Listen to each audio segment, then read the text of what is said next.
नमस्कार, आप देख रहे हैं स्टेट अपडेट चैनल। मैं हूं कुमार राजेंद्र कानूनगो।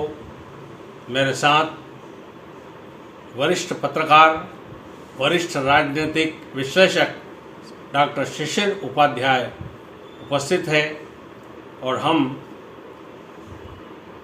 राजनीतिक और अन्य विषयों पर चर्चा करते हैं। आज हम चर्चा कर रहे हैं संघ और केंद्र सरकार के प्रमुख के बीच के संवादों की। अभी नड्डा साहब का जो कार्यकाल समाप्त हो चुका है, उसके बाद से भारतीय जनता पार्टी अभी तक अपना अध्यक्ष चुन नहीं पाई है।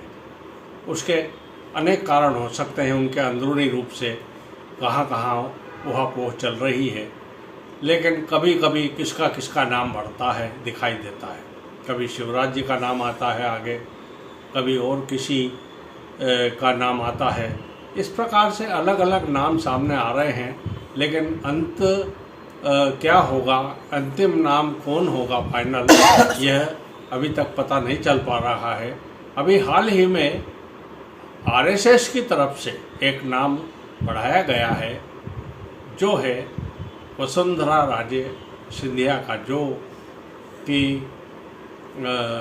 राजस्थान की पूर्व मुख्यमंत्री रही है। अब इसके क्या मायने हो सकते हैं, इसका विश्लेषण डॉक्टर शिशिर उपाध्याय करेंगे।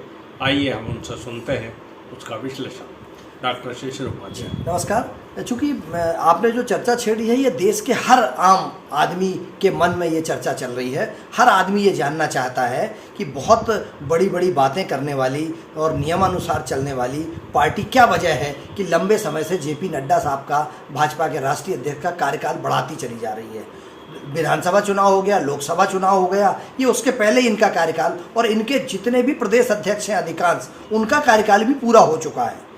लेकिन चुनावी गठजोड़ चल रहा है और कहीं ना कहीं सत्ता और संगठन के बीच में रार तकरार की संभावना से इनकार नहीं किया जा सकता। आपको याद होगा दर्शकों कि कुछ दिन पहले, लोकसभा चुनाव के पहले, माननीय राष्ट्रीय अध्यक्ष नड्डा साहब के मुंह से ये उन्होंने कहा था, नहीं कहा था, इसकी पुष्टि हम नहीं करते, लेकिन लगातार ये अखबारों और चैनलों में आया था। उन्होंने कहा था कि संघ की ज़रूरत क्या है, हमको संघ की हमें ज़रूरत नहीं है। आज संघ की ज़रूरत केंद्र को मजबूरी में सामने लाना पड़ रही है और संघ के बिना कुछ भी संभव नहीं है, क्योंकि इस बयान के बाद संघ ने अपनी ताकत दिखाई थी और संघ ने थोड़ा सा हाथ खींचा था तो केंद्र में भारतीय जनता पार्टी बैसाखियों के सहारे पर आ गई थी।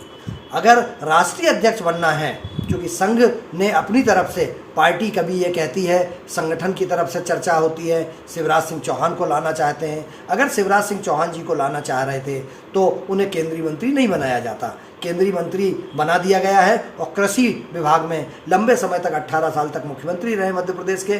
किसान पुत्र अपने आप को कहते हैं, हालांकि किसानी से उनका कोई लेना देना नहीं है, लेकिन किसान पुत्र कहलाते हैं और इसलिए किसानों से जुड़े हुए हैं। इसलिए वो कहीं ना कहीं किसानों से मार्मिक अपील करके किसानों को अपने साथ जोड़ने में सफल होंगे, और ये केंद्र सरकार जानती है। इसीलिए उनको ये महत्वपूर्ण विभाग दिया हुआ है और कहीं ना कहीं सफल भी नज़र आ रहे हैं शिवराज सिंह चौहान जी। अब आने वाले समय में एक जोशी जी का नाम चला था। आपको याद होगा दर्शकों, अगर आप बहुत पीछे जाएंगे तो जोशी जी वही हैं जिनके पीछे की पंक्ति में वर्तमान नेतृत्व और उनके सहयोगी खड़े रहा करते थे। ये बहुत ताकतवर नाम था, बहुत बड़ा नाम था, और वो कहीं ना कहीं नेफ्ट में चला गया था, वो कहीं ना कहीं घर बैठ गए थे।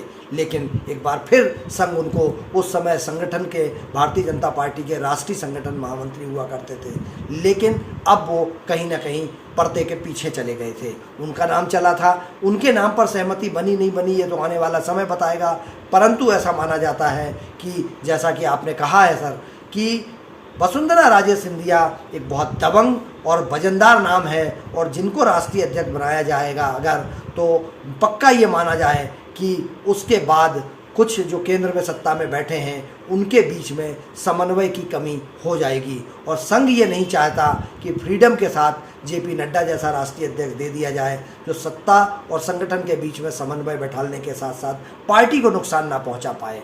और शायद यही वजह है कि संघ चाहता है कि जो 240 की सीटों पर आ गए हैं, भारतीय जनता पार्टी आई है, अब इसको फिर से अगर आगे बढ़ाना है तो कोई दमदार राष्ट्रीय अध्यक्ष लाना पड़ेगा।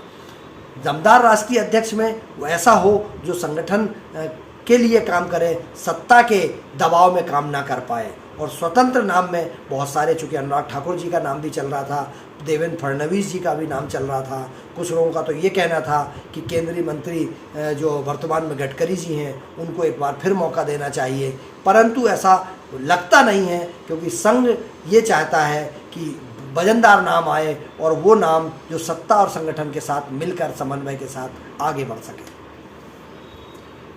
अब एक प्रश्न और उठता है यहाँ पर कि यदि यह सत्य हो जाता है और वसुंधरा राजे जी भारतीय जनता पार्टी की राष्ट्रीय अध्यक्ष बन जाती है, तो क्या स्पष्ट रूप से कहा जाए तो प्रधानमंत्री मोदी और गृह मंत्री अमित शाह को समन्वय बिठाने में दिक्कत आएगी क्या? बिल्कुल सर, बिल्कुल आएगी। भाजपा का बहुत पहले मुझे याद है राष्ट्रीय अध्यक्ष किसी भी पार्टी का हो वो सत्ता से ऊपर हुआ करता था, उसका अपना वजन हुआ करता था।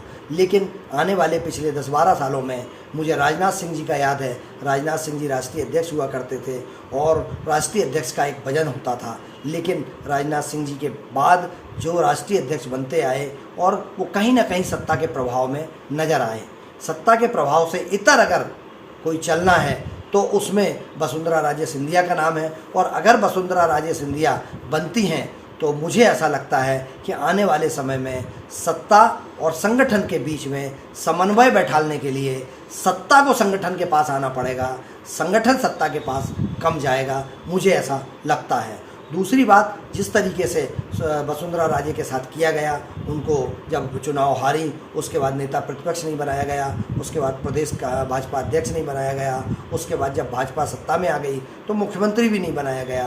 तो इससे ऐसा लगता है कि उनका जो बलिदान था, उनका जो त्याग था, उन्होंने जिस तरीके से किया था और इसके लिए जो जिम्मेदार थे उनके साथ एक पर्ची कांड हम सुना करते हैं कि एक पर्ची एंड टाइम पे उनको राजनाथ सिंह जी ने जेब से निकाल करके दी थी, इसकी काफ़ी चर्चा हुई थी, ये क्या है? सर देखिए, ये दिल्ली से कहा जरूर जाता है सत्ताधारी दल का कि साहब हम विधायक अपना दल का नेता चुनते हैं, लेकिन हम सब ने देखा है जो राजस्थान में हुआ, जो मध्य प्रदेश में हुआ, जो छत्तीसगढ़ में हुआ, पर्यवेक्षक आते हैं, पर्यवेक्षक आने के बाद वो एक पर्ची निकाल के देते हैं और घोषणा करते हैं और सारे विधायक स्कूल के बच्चों की तरह माननीय हमारे जो हैं वो हाथ खड़ा कर देते हैं, हम समर्थन करते हैं। तो अब वो चयन वाला बात तो ख़त्म हो गया, चुनाव वाली बात तो ख़त्म हो गई, ऊपर से थोपे जाते हैं ज़्यादातर पदों को।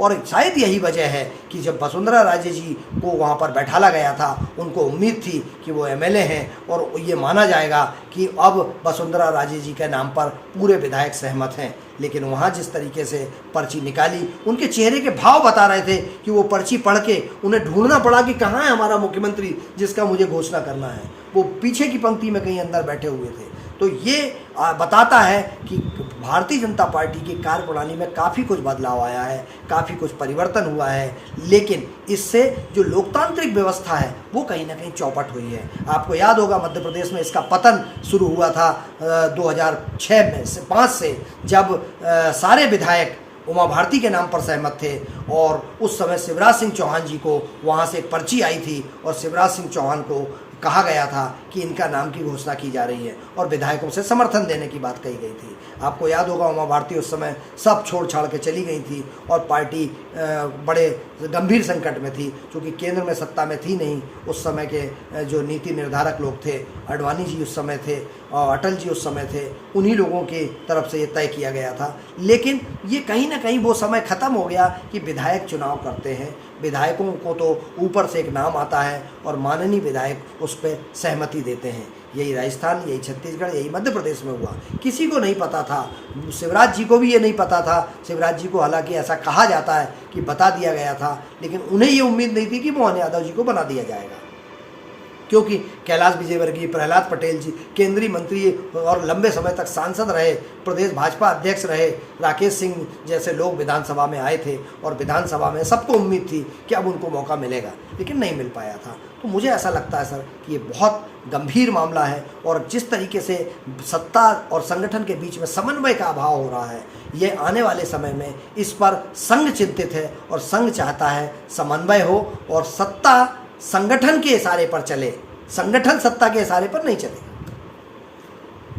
सत्ता को संगठन के मतानुसार चलना चाहिए। यह वर्तमान राजनीतिक स्थिति की एक ज़रूरत है और चाहे ये कोई सा भी दल हो, जहाँ पर भी सत्ता हो वहाँ संगठन को प्रमुखता से लिया जाना चाहिए, तभी जो है वो सत्ता ठीक से काम कर सकती है, नकेल उसके हाथ में रह सकती है। इसी के साथ साथियों, मित्रों, यदि आपको यह वीडियो पसंद आया हो तो कृपया इसे लाइक करें, शेयर करें और सब्सक्राइब करें। यदि कमेंट बॉक्स में आप कमेंट लिखना चाहें तो अवश्य लिखें। अब डॉक्टर शिशिर उपाध्याय और मुझे कृपया दें अनुमति। नमस्कार।